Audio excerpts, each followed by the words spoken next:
이게 뭐요? 꽃이 그러면 더 나서? 더 낫죠. 그럼 난 또 당신 양주가 그래. 아이고, 그냥 더 낫네. 할아버지, 인물이 아주 환하고야. 나는 폭 늙었지만 당신은 안 늙었어. 야.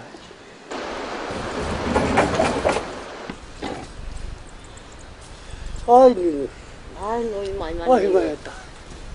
할아버지, 첫눈 먹으면 귀도 밟고 눈도 밟대요. 요거 비 잡숴. 많이 잡숴요? 야, 하면 잘 들키는데. 한번 쓸게요. 야, 거봐, 그걸 하니까 더 잡숴. 아, 저 살이 달잖아근데도 들키는데.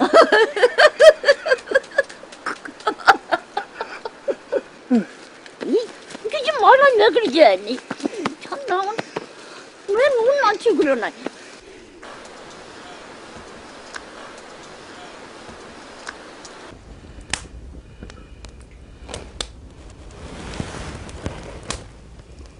따뜻하죠? 야, 끄세요. 응, 거봐, 이거를.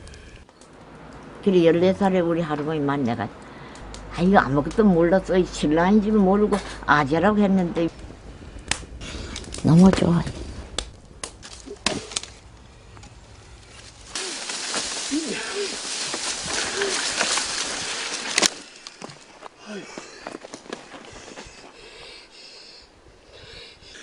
아이고, 이제 되다. 작년은 난거 해도 그렇게 숨이 차더라더니 올해 숨이 저렇게 차가지고 그러니 걱정이네.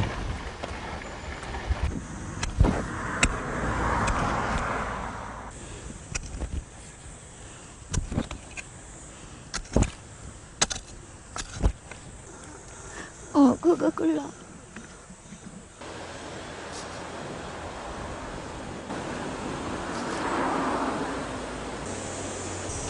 우리 봉순이가 먼저 갔다.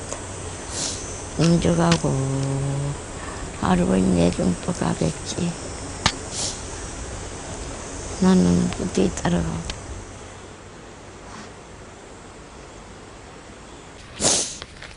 갔다 그래, 입혀요. 내가 먼저 가면 의미 왔다고 얼른지 하고, 오고당 입히고. 아버지가 먼저 가면 또 아버지 보러 올 테니. 누구든지 먼저 가는 사람이 가져가자고, 응? 내가 6개를 샀어. 6개를.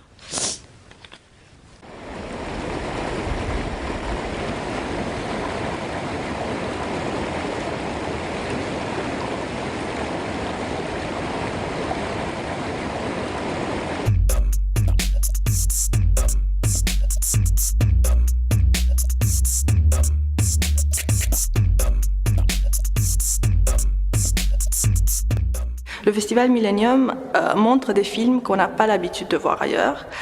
C'est des sujets qui ne sont pas traités d'habitude dans le multimédia. C'est la façon dont on traite ces sujets qui est innovatrice. Donc c'est une façon aussi d'exorciser un peu nos habitudes audiovisuelles.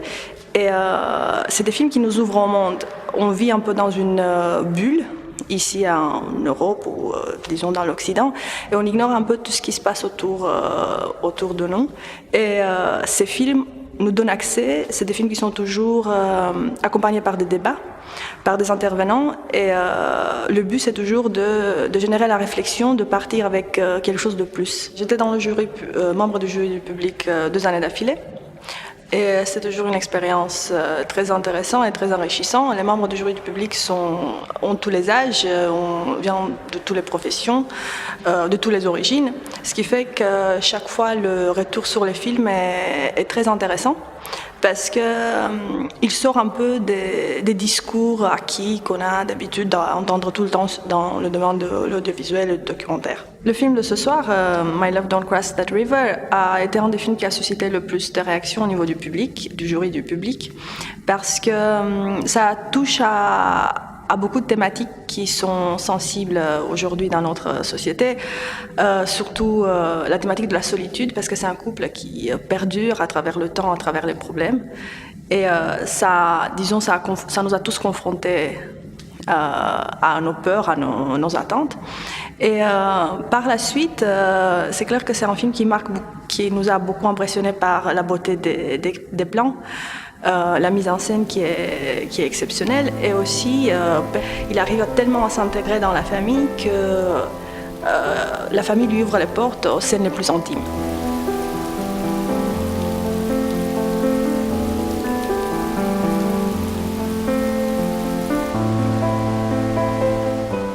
Je crois aussi que la présence de la caméra est assez différente à différents moments. Donc, il y a des moments où les gens oublient presque sa présence. Il y a des moments où ils sont étonnés de sa présence.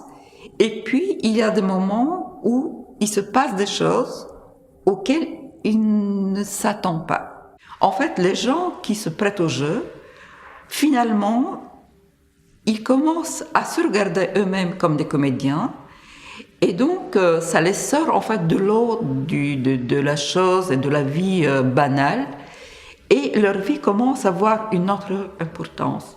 Et c'est ça qui finalement fait que les gens acceptent de se livrer et d'être quand même assez naturels. Le film My Love Don't Cross This River est un film qui, en fait, utilise de nouveaux moyens de filmer. Et en tout cas, c'est une nouvelle voie dans le documentaire. Et je pense que c'est un documentaire, comme en fait toute une série qui apparaît les dernières années, qui est fort influencé par la nouvelle présence de l'image dans la vie des gens, et qui prédispose en quelque sorte les gens d'avoir un autre rapport à la caméra. L'image, en fait, devient quelque chose d'habituel, de quotidien, et devient en fait un moyen d'expression personnelle. Il y a une télévision nationale qui s'appelle KBS. Il y avait un petit documentaire à propos de ce couple. C'était bien saisissant, et vraiment par hasard, le réalisateur de ce film, il a regardé cette émission, et du coup, il a pensé que je vais faire le film documentaire à propos de ce couple-là.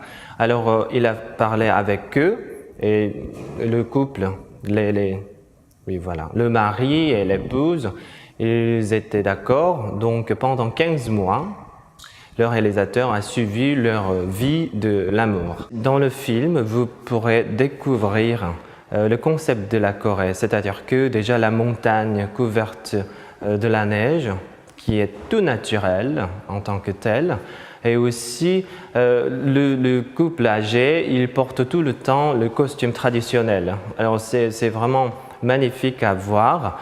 Et aussi, ce qui est très intéressant pour moi, le premier plan et en même temps le dernier plan de ce film.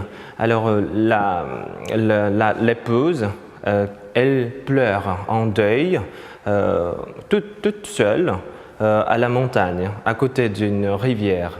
Voilà, après la perte de son mari. Oui, c'est l'histoire, mais à part de l'histoire aussi, le réalisateur n'a pas cadré la dame au milieu du plan, et elle se met plutôt à gauche ou à droite, un peu comme un élément de la nature. En effet, c'est vraiment le concept de la Corée. Les hommes aussi, un élément de la nature. Nous ne sommes pas quelque chose ou quelqu'un qui manipule, qui contrôle, qui sait posséder la nature. Voilà, comme ça, vous allez avoir le concept et aussi des choses visuelles très coréennes en même temps.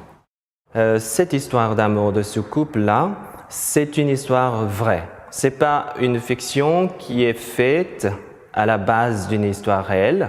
C'est un film documentaire qui montre en tant que tel la vie de l'amour qui existe en vrai. Voilà, je pense que c'est pour ça que ça a touché vraiment beaucoup les gens, surtout les Coréens et aussi les Européens et tout ça. Je crois que c'était la motivation du succès, c'est-à-dire que les gens, on a toujours quelque chose qui est manqué à propos de la vraie amour qu'on rêve. Et aussi, c'est une histoire qu'on rêvait depuis tout le temps.